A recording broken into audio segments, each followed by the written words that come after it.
Hello guys, pour celles et ceux qui me connaissent pas, je m'appelle Amel et ça fait maintenant plus de 2 ans et demi que je vis à Dubaï.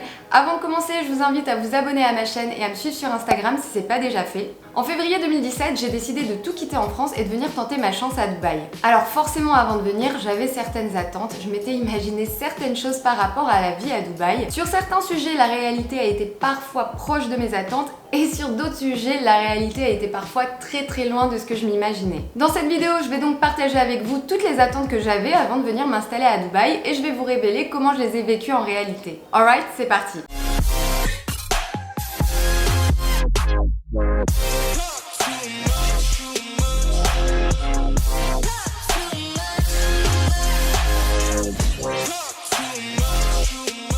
On commence par le travail parce que forcément le travail c'est la première chose qui pousse les gens à venir s'installer à Dubaï.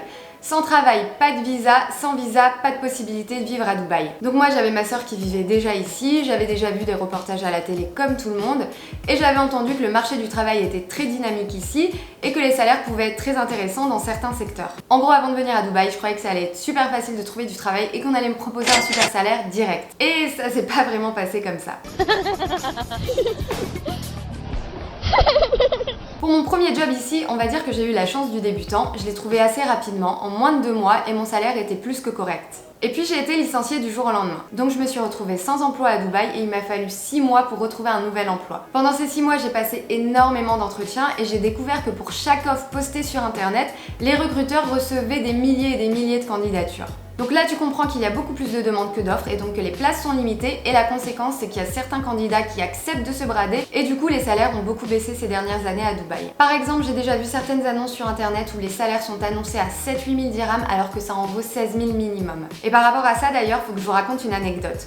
Pendant ma recherche d'emploi j'avais eu un entretien dans une très grande agence de publicité internationale. J'avais eu le contact grâce à mon réseau et ils avaient accepté de me voir. Et à la fin de mon entretien ils m'ont dit: écoutez mademoiselle, vous avez un profil très intéressant, mais pour le moment on ne recrute pas. Par contre, ce qu'on peut vous proposer à la place, c'est un stage non rémunéré, parce que là en fait vous faites rien à Dubaï, donc au lieu de rien faire, venez travailler chez nous et comme ça vous allez acquérir de l'expérience professionnelle. Donc là en fait, si je comprends bien, on est en train de me demander de travailler gratuitement alors que j'ai 30 ans, un bac plus 5 et 6 ans d'expérience professionnelle.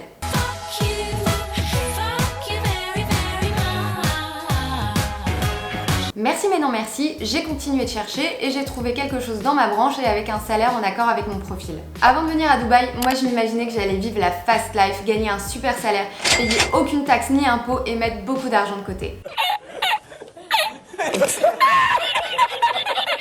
Et la vérité, c'est que mettre de l'argent de côté à Dubaï, c'est pas si facile que ça. Déjà, le coût de la vie à Dubaï est assez élevé, les loyers notamment sont assez chers. Et depuis le 1er janvier 2018, on paye aussi une taxe de 5% sur les produits et services. Dubaï, en fait, c'est une ville où si tu ne fais pas attention, tu peux dépenser de très grosses sommes d'argent en très peu de temps. Et c'est pour ça que beaucoup d'expatriés rentrent parfois chez eux après avoir passé des années à Dubaï sans avoir pu mettre de l'argent de côté. C'est une ville où il y a beaucoup de tentations, on nous pousse beaucoup à la consommation, que ce soit en restaurant, sorties nocturnes, activités, services, voyages. Les banques vont même parfois te pousser à ce que tu fasses des crédits pour que tu dépenses plus et du coup pour que tu leur payes plus d'intérêt. Donc si tu fais pas attention et que tu te laisses prendre dans le tourbillon de la consommation à Dubaï, tu peux facilement dépenser tout ton argent sans rien mettre de côté et parfois tu peux même te retrouver endetté. Avant de venir m'installer ici, j'étais déjà venue pas mal de fois en vacances à Dubaï et c'était toujours l'hiver. Donc pour moi le temps il était juste parfait et j'enviais ma sœur à l'époque qui vivait ici juste pour la météo. Et je me disais mais quel bonheur de vivre dans une ville où il fait beau toute l'année. Et je me souviens ma sœur me disait: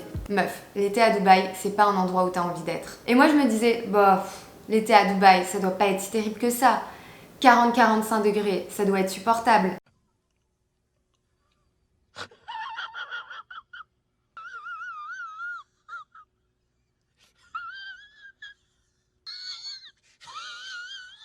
Mon premier été à Dubaï, je m'en souviendrai toute ma vie. Je me demandais comment c'était humainement possible qu'il fasse si chaud et si humide en même temps. Là, je viens de vivre mon 3e été à Dubaï. Bon, maintenant je suis un peu plus habituée, mais je me débrouille toujours pour être là le moins possible pendant l'été à Dubaï. J'avais déjà un très bon niveau d'anglais avant de venir à Dubaï. J'avais passé quelques mois à Londres où j'avais travaillé, j'avais aucun mal à comprendre l'accent british. Je vivais en colocation avec des Australiens et des Néo-Zélandais. Bon, ça m'avait pris du temps mais j'avais fini par comprendre leur accent. Et je regarde toujours des séries américaines donc j'ai pas de problème non plus avec l'accent américain. Donc je suis arrivée à Dubaï en totale confiance et je me suis dit que j'aurais aucun problème avec l'anglais ici. Dubaï c'est une ville qui est composée à 85% d'étrangers. Donc les gens qui vivent à Dubaï, ils viennent des 4 coins du monde et une majorité vient du sous-continent indien. Et j'avoue au début quand j'ai travaillé avec des Indiens pour la première fois et qu'ils me parlaient anglais, je ne comprenais absolument rien. J'étais même plus sûre de savoir parler anglais du coup. Trying to clarify the truth in the key first, man. That's what I'm talking about. I don't understand. Yeah, you speak English? Yeah. Yeah, okay. Because sex night, huh? Yeah. Mais bon, aujourd'hui tout va bien, on se comprend, il me fallait juste un petit temps d'adaptation pour comprendre leur accent. Quand je venais en vacances à Dubaï, la ville, elle me semblait vraiment futuriste. Et je trouvais ça incroyable de me dire que 20 ans plus tôt, tout ça n'était qu'un désert. Et je me disais que forcément, comme ils étaient partis de zéro, ils avaient vraiment pu façonner la ville de manière intelligente et pratique. Oh hell no!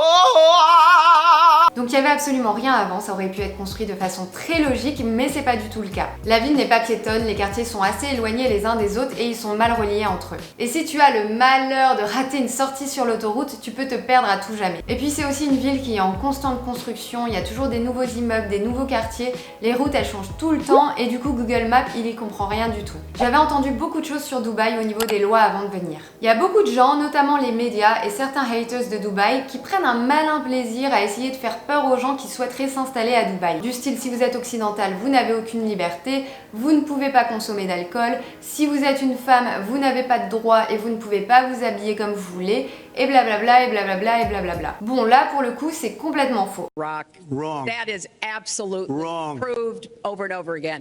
Wrong. He actually had Oui, Dubaï est un émirat musulman et il y a des lois à respecter.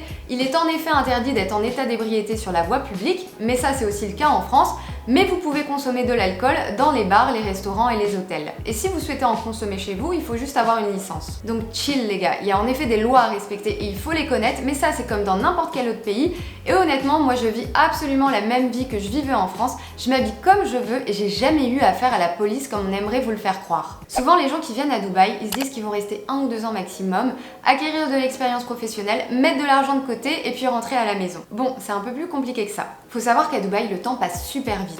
1 an passé ici, ça fait plutôt l'effet de 6 mois passés. On travaille beaucoup, on profite beaucoup aussi, et du coup les semaines passent à une vitesse folle. Donc la plupart des gens qui disent qu'ils rentrent après 1 ou 2 ans, ils se retrouvent en moyenne à passer plutôt 4-5 ans. Parce qu'au final, on aura beau dire tout ce qu'on veut à propos de cette ville, il fait quand même bon vivre à Dubaï. Alright, c'est la fin de cette vidéo. N'hésitez pas à liker, commenter, partager si ça vous a plu. N'hésitez pas à vous abonner à ma chaîne et à me suivre sur Instagram si c'est pas déjà fait. Je vous dis à très vite pour une nouvelle vidéo.